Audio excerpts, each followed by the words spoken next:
So as Ogiek people, there are quite a number of things that efforts that are being made to protect the land. The first one is mapping, like mapping the land, the ancestral boundary, and just, you know, maps give a clear reflection of how you're utilizing the resources and ensuring that you use it sustainably. So another way is going the legal way. We've launched court cases, and that is a way of protecting our land also.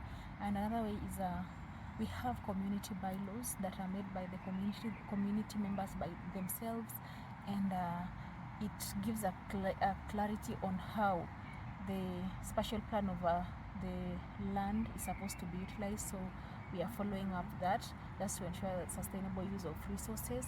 And then also we are documenting our history, like the clan histories, because we have 32 clans, and we are documenting that.